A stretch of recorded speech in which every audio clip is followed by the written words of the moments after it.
Where are you from originally? I'm originally from Vietnam. I was born there, and I moved to England when I was about 4 years old. So I grew up in England.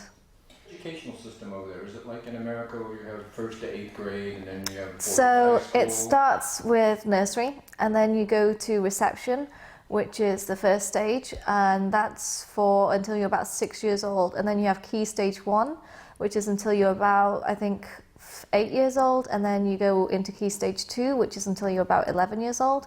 Then you have secondary school, which takes you up to 15, 16, and then you have sixth form, which is 16 to 18, and then obviously university. The first stage, do you have a favorite subject, Oh, my subjects changed depending on who my teacher was. For a long time, I loved English literature. I love reading books. I'm a huge geek, fantasy, sci-fi, comics. They're all my street. And then for a while, I was really interested in history and modern history and international relations. Not that I like discussing current politics. I think it's just a bit too much, it gets people too riled up. But I love, just like modern history in the sense, like I studied Stalin and the rise and fall of Mao. I also studied all the American presidents from, I think it was Roosevelt up to Nixon. At that point in your life, did you have any idea what you want to do with the rest of your life? I always thought maybe I would go into international relations in the future. I've moved around a lot. I've had a very international life, going between Vietnam and England, and I lived in Cambodia for a while, and I studied in American school, not in America, but I did study. So I always thought maybe I would have some sort of job that would take me abroad, maybe working for the UN or being a diplomat. I had not an internship, but I did work for some people at the Vietnamese embassy for a while, so. Growing up, were you an introverted person? Definitely. Oh my gosh, you should have met me before. Part of being a child that moves around a lot, it means you're never in one place for too long, so it's hard to make friends. And even if you did make friends, you're always thinking, I'm not going to be able to keep in touch with them, And that sort of lifestyle made it very hard for me to open up to people in the first place. I was also a lot larger than I was now, I was like a size 12 going on size 14. When I was growing up, I had braces, these big rimmed glasses, like bottle glasses. And then it didn't make for someone that was very approachable. I went through that whole emo scene kid phase, which I will not show you photos of because it looks terrible. And I think a part of me didn't want to try to fit in, and a part of me didn't want to try to look pretty or be easy to approach, because in my head, if I wasn't someone that you could approach, then it wasn't like I failed, and it wasn't like people didn't keep in touch with me after I moved because of it was more like, of course, I didn't make friends in the first place, so you can't lose friends. So I was very guarded in that sense. Did moving around and maybe not being able to make a lot of friends make you, a smarter geek because you had more time to concentrate on the technical stuff? No, for me, the geek side of my life, I like reading a lot of fantasy. I like reading a lot of sci-fi. It was a form of escapism in a way. I didn't have too many friends in the real world, so it was great, going into a different world where, I had all these characters that were my friends, and I think that's the same for a lot of geeks. And I think the great thing about comic books for me is that they write about things that you want to be. We don't have superpowers, but it would be great to imagine ourselves as like Superman or Batman, wouldn't it? So I really love that side of things. And the geek community itself is extremely, it's very welcoming in a sense, because there were so few of us now. It's quite trendy now, but before it wasn't. And you could go into any comic book shop in any city, and most of the people that you met in there would have also be reading the same things as you are and following it up. And it was like TV in the sense that, every week a new issue of the comic came out, so you could just be like, oh my God, did you see what happened? And I can't believe that. And, it was something to just talk about. Do you have a favorite superhero? Well, I used to read a lot more Western comics before, and I was really into the whole X-Men thing, just because it was, the X-Men have a huge core family value thing where, they're all going to the same school and they all have powers and they're all outcasts and they all make friends. But now I read a lot more Japanese comics and Japanese manga. Just because I like the stories more. So Western comics for me, they feel very fun and light, and there are some darker ones, but overall it's a very happy, jovial sort of idea. And then with the Japanese comics, they get a little bit more surreal, I guess. Like some Japanese comics are very like, what is going on? And I like that too. I also love the fact that in Japanese comics there are so many strong female characters. Like so many of the fantasy books that aren't romance related have, you know, like a female character, whereas in the West it is more male characters that are dominant. So for instance, one of my favorite characters, it was like this story in another land that was like a desert land, and there was these twin brother and sister, and everyone had this prophecy that one of them was gonna, you know, bring peace to the warring worlds, and everyone thought it was the brother, but then he got killed because they thought it was him, so the sister then basically pretended to be him for all her life.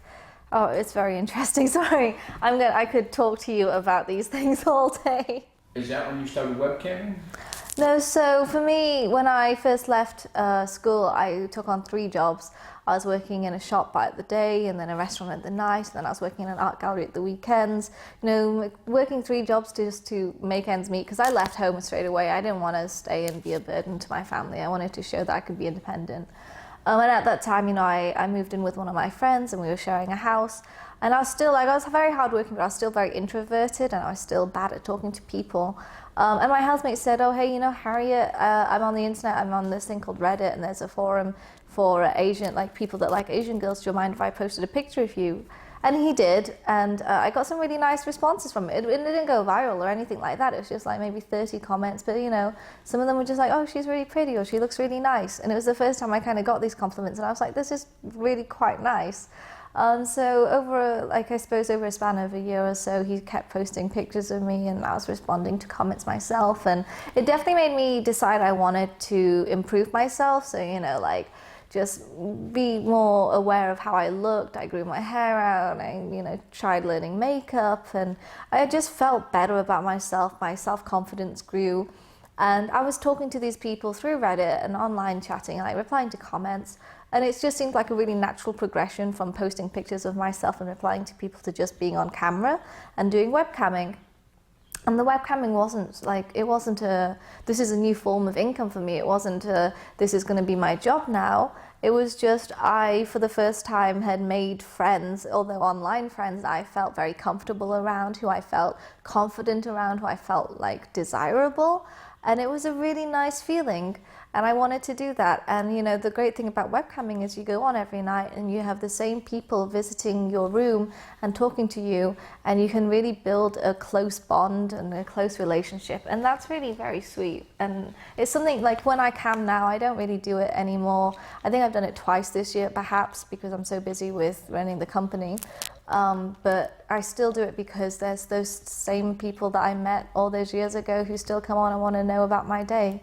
And it does feel like you make very close friends. The pictures you sent initially, were they safe for work, not safe for work? They were safe for work. The very first picture that was posted of me, I was just on my bed in my jumper on my laptop working. So it wasn't anything sexy or anything. I did take a couple of pictures in my underwear, but no nipple or anything like that. It was completely safe for work.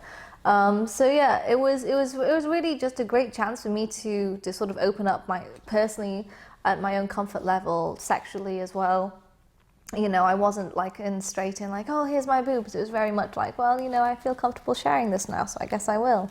And I think that's what's so great about the internet and being able to do this yourself, is just being able to go at your own comfort level. And that's a value that I've just kept, and well, I guess throughout when I've created when I created my company, and even now when I film with new girls, the fact that we only do things that the girls are comfortable, the performers, also the guys, the girls and the guys, the performers are comfortable with. The producer, do you have a specific type of girl you look for to shoot with?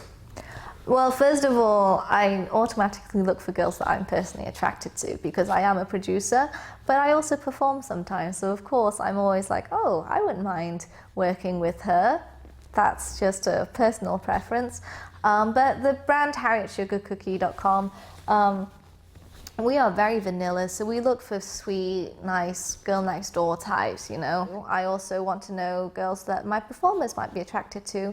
So I worked with Kamena Lago, and she said, oh, there's this really great porn star called Zoe Doll, and I really love her. So, you know, I had such a great experience with Kamena. I then went to work with Zoe, and now I'm going to get them both together and we're going to all work together just because it's something that we all want to do, and we all like each other and we're all attracted to each other, and I think that's going to make a good video. So it's so great when you ask the performers what they think and their opinions on who to work with, because you get better chemistry that way.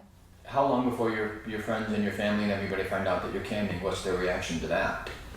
Well, I mean, the camming never, like, it wasn't really something I was hiding, if that makes sense. Most people didn't really realize I was camming. They found me through my porn site first, you know, the videos I make for harriet.sugarcookie.com. They go up on tube sites and things, the preview videos, so most people stumble across me that way. But I actually told my family and my friends, like with my friends, it was like at a meal we all got together and I was just like, hey guys, I just thought I'd tell you, you know, I actually do porn. My friends were like, we knew that, you know, you're all over Pornhub, it's fine. So nobody actually, like, everyone took it in their stride. My mum was very much like, oh, so, you know, first of all, she just wanted to know I was safe. She wanted to make sure that it was something that I chose to do and I wasn't, like, forced into it, because obviously there's that stigma against the porn industry. But once she found out that I actually, like, created a company and everything was my own content and I was producing all this amazing stuff, she was super proud. Even now she introduces people to me as like, oh, this is my daughter, the entrepreneur, and it's fantastic to have that support.